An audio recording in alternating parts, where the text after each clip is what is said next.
मध्य हिमालयी राज्य उत्तराखंड की परिस्थितियां प्राकृतिक खेती के लिए अनुकूल हैं। यहाँ की कृषि व्यवस्था पर नजर दौड़ाएं तो यह मैदानी, पर्वतीय व घाटी वाले क्षेत्रों में विभक्त है। राज्य के 9 जिले विशुद्ध पर्वतीय हैं, जबकि 2 पहाड़ी व मैदानी स्वरूप लिए हैं। 2 जिले विशुद्ध रूप से मैदानी हैं।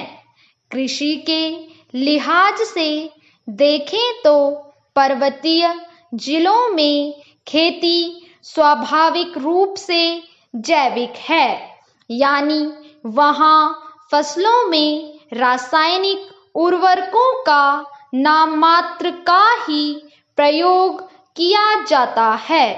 प्राकृतिक खेती के लिए भी यह अहम शर्त है। यही नहीं, राज्य ने गत वर्ष केंद्र सरकार के महत्वाकांक्षी नमामि गंगे कार्यक्रम के तहत गंगा नदी से सटे 42 गांवों में प्राकृतिक खेती की पहल की है।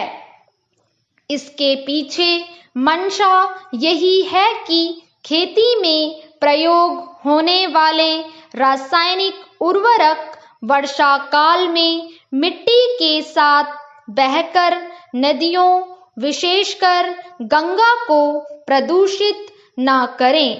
प्राकृतिक खेती में तैयार फसलें पूरी तरह जैविक होंगी और इनकी अधिक मांग भी है। जाहिर है कि इससे किसान खुशहाली की ओर कदम बढ़ाएंगे। अब जबकि केंद्र सरकार ने इस बार के केंद्रीय बजट में प्राकृतिक खेती को बढ़ावा देने पर विशेष जोर दिया है, तो इससे उत्तराखंड को भी लाभ मिलना तय है। इसके दृष्टिगत सरकार ने कसरत प्रारंभ कर दी है। प्राकृतिक खेती को पर्वतीय क्षेत्रों में ही विशेष तौर पर महत्व दिया जाएगा। इसकी कार्य योजना तैयार हो रही है।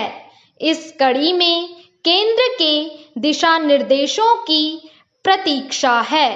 दिशा निर्देश प्राप्त होते ही राज्य भी इस दिशा में कदम बढ़ाएगा। निश्चित रूप से यह राज्य में खेती किसानी की दिशा में नवोन्मेष तो होगा ही, किसानों की आय बढ़ाने में भी मदद मिलेगी।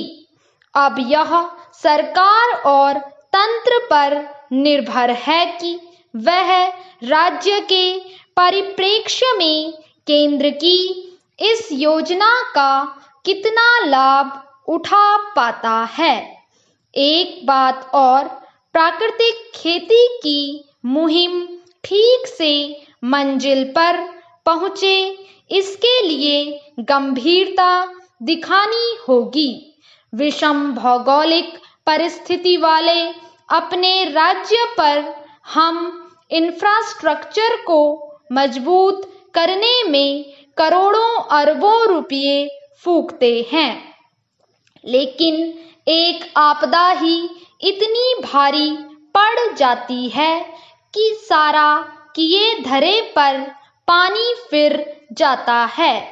आपदा का आना कोई नई बात भी नहीं है।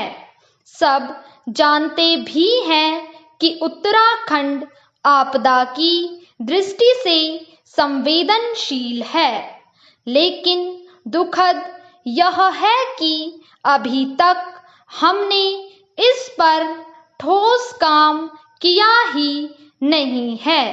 यही कारण है कि हम आपदा से नुकसान को झेलते हैं। इस वर्षा काल में भी अतिवृष्टि जनमानस पर भारी पड़ रही है।